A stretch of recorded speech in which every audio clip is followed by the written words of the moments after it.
You have to do that every day, man. A lot of us are you become complacent. You become very civilized in life. You know, the worst thing that can happen to a person is you become civilized. When you get to that point where you believe that you've arrived, my God, man, I'm up there near Michelle Obama on my book. I've done it, man. I'm good. I don't have to be a wildland firefighter, man. I retired from the military. I ain't got to go out there and dig fire line for 3 miles. I'm 43, man. I've done it. And that's exactly when it's over. I'm not saying you can go as hard as you did when you were 20 or now at 43, but there's a new bar that you must always set in your life. And once you become complacent and you become civilized, you've arrived, you're no good for anybody. I go back to the sewer, and the sewer is that $7 a month place I once lived in as a young kid.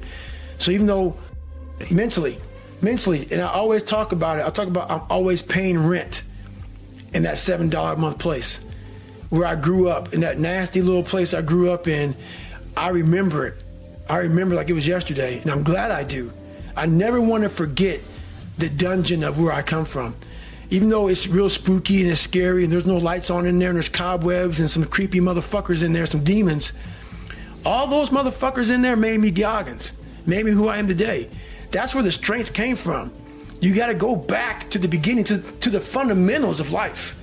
Is I cannot get away from who the fuck I am. Who I am is who I'm proud of. I'm very proud of the hardworking, calloused hands, calloused mind, human being that I literally made this person with a lot of help from above, a lot of guidance from saying you're gonna go left when you should go right. That horrible voice that wouldn't let me get away from myself and hide forever. I listened to it.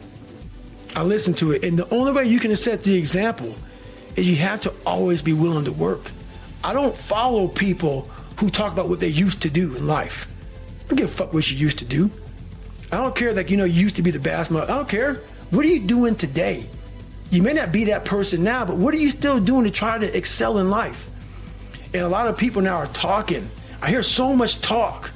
I don't hear a lot of work. I hear a lot of people telling you what you should be doing, how you should be doing it, how you should be fucking living. And I look at them and you're fat, you're out of shape, you look like shit, but you're telling a motherfucker how to live. No, man, I won't listen to you. There's so many people speaking this shit, and that's what bothered me a lot in the military. There's a lot of people talking shit. I don't see the real suffering behind it, behind what you're saying. That's why everybody said, man, you talk with so much passion because it's a real fucking place. It sucks to get up in the morning time. It was raining like cats and dogs. I want to get my shoes on and go run, but guess what? I got my shit on and ran. What you don't have is you haven't prioritized your life correctly. We all have time. We all have time. What you've done wrong is that you didn't prioritize yourself. You didn't prioritize that, look, motherfucker, I got to get up and win this war today against myself. I need to look better. I need to feel better. I need to eat better. I need to prioritize time. It's unreal how much time you waste during the day. And most of it is on these fucking computers, phones, Instagramming back and forth, whatever the heck you call this shit nowadays, tweeting and texting and shit. We waste so much time on our little gadgets. It's unreal. And we talk about we have no time. If you really you have to take your day and write down this one day. Everything you do, write that down, and you're like, my God, I am wasting so much time on frivolous bullshit. It's not even funny. I mean, it will, if it doesn't infuriate you, it should. Because there's so much time. I can't get it in. Look at your schedule. You just wasted 7 hours today on bullshit. I mean, and you don't have an hour a day to try to get something in for yourself. I guarantee everybody can find an hour. It's fucking miserable. It is miserable. I mean, to get up every day or 5 days a week, whatever, when it's snowing, shiny, not shiny, not comfortable, and to go in the gym and work out when you don't want to go to the gym, it is not fun. If you don't see results in the first 2 days or the first week, I'm done. That's the mentality of most people. The struggle is too real. We're not patient. Like in a world where you can Google the best restaurants around me right now, no one is patient. And for you to lose weight, for you to stop drinking, whatever the hell you're going through, it takes a lot of patience, a lot of time, and a lot of pitfalls, a lot of plateaus. You're gonna hit so many fucking plateaus. If you don't know how to get around that plateau, it's not gonna happen fast. Sacrifice. What does that mean, sacrifice? Well, it's a discovery, man. It's the discovery of the future. It's like the future is actually the place where there is threat. And it's always going to be there. So what do? You make sacrifices in the present so that the future is better. Right. Everyone does that. That's what you're doing right now. That's what you're doing here. That's what your parents are doing when they pay money to send you to university. They think, you can bargain with reality. It's amazing. You can bargain with reality. You can forestall gratification now. And it'll pay off at a place and time that doesn't even exist yet. It's like, who would have believed that? It's like, that's a miracle that occurs. And it's not like people just figured that out overnight.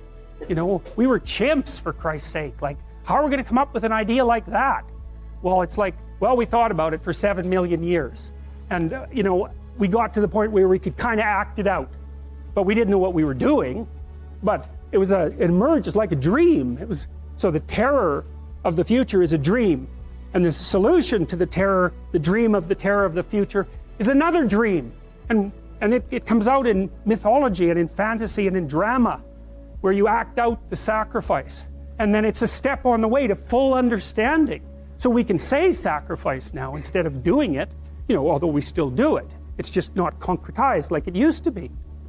We do it abstractly. And we all have faith that it will work, you know, and we also set up our society so that it'll work. And one thing about, you know, I'm not a fan of moral relativism for a variety of reasons, partly because I think it's an extreme form of cowardice. But anyways, apart from that, no. There's minimal ways that you can set up a society that will work.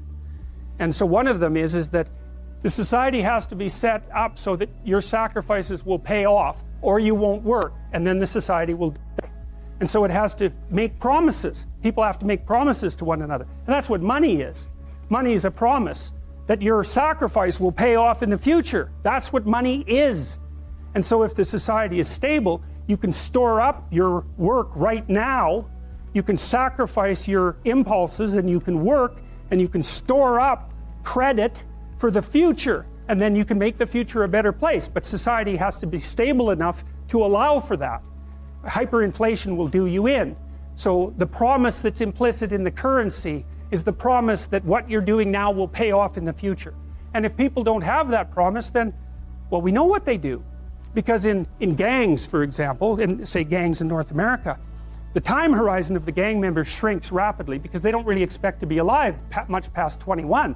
And so they get really impulsive and like, why the hell not? That's what you do when the future doesn't matter, when it's not real.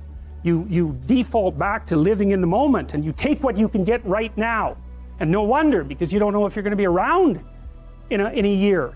And you get whatever you can while you can bloody well get it. And that's like anarchy, that state. And so you don't want to live in, some people like to live in that state because they're really wired for that, you know. And so they're much more comfortable in those conditions. They're kind of like warrior types, I would say, in some sense. But, you know, for most people, that's just, well, that stress will just do you in, you know, the stress of a life like that. Discipline as the precondition for freedom, right? Which is actually a Nietzschean idea, at least in part. I mean, it's older than that. It's the apprenticeship idea. It's that before you can be a painter who can paint what's beyond mere memory, you have to inculcate that discipline skill, and a lot of that is painful repetition and hard grinding work. It's the sacrifice of the present for the future.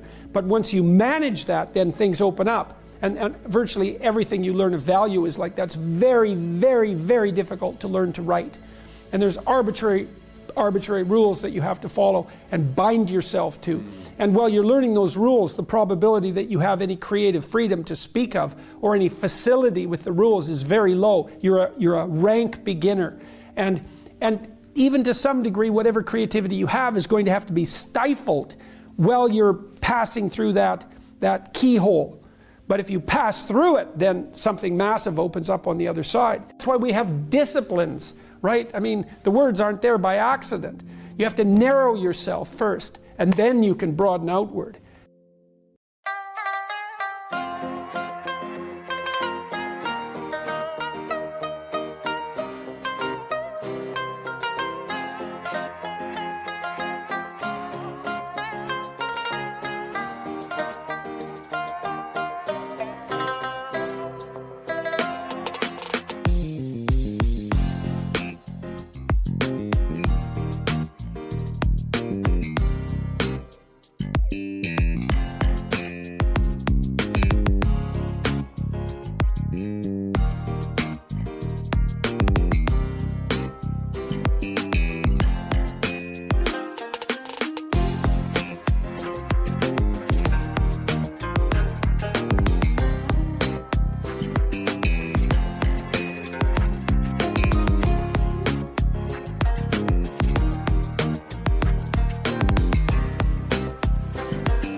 chuyện tình yêu đâu biết được ngày mai.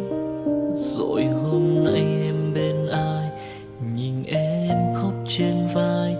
Thôi hãy quên đi, về với em hiện tại.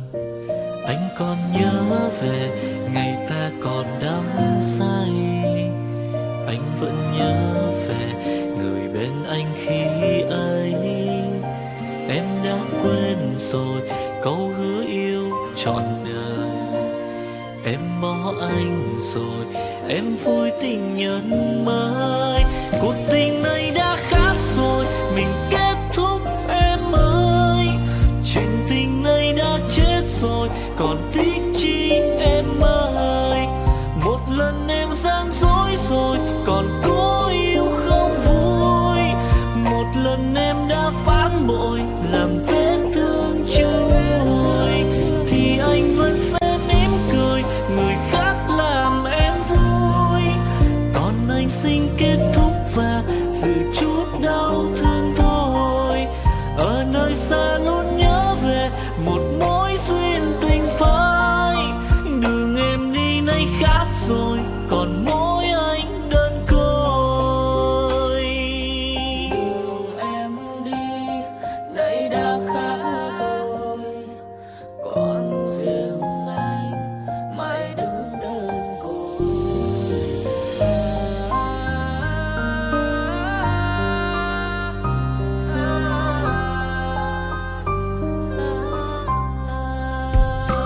Anh còn nhớ về ngày ta còn đắm say. Anh vẫn nhớ về người bên anh khi ấy. Em đã quên rồi câu hứa yêu trọn đời. Em bỏ anh rồi, em vui tình nhân mới. Cuộc tình này đã khác rồi, mình kết thúc em ơi. Chuyện tình này đã chết rồi, còn tiếc chi em ơi. Một lần em gian dối rồi, còn cố yêu không vui. Một lần em đã phản bội, làm vết thương chưa nguôi. Thì anh vẫn sẽ mỉm cười, người khác làm em vui. Còn anh xin kết thúc và giữ chút đau thương thôi. Ở nơi xa luôn nhớ về một mối duyên tình phai. Đường em đi nay khác rồi, còn mỗi anh đơn côi. Cuộc tình này đã khác rồi, mình kết thúc em ơi. Chuyện tình này đã chết rồi, còn tiếc chi em ơi. Một lần em gian dối rồi, còn cố yêu đâu vui. Một lần em đã phản bội, làm vết thương chưa nguôi. Thì anh vẫn sẽ mỉm cười, người khác làm em vui. Còn anh xin kết thúc và giữ chút đau thương thôi. Ở nơi xa luôn nhớ về một mối duyên tình phai. Đường em đi nay khác rồi, còn mỗi anh đơn côi. Ở nơi xa luôn nhớ về một mối duyên tình phai. Đường em đi nay khác rồi, còn mỗi xin anh thôi.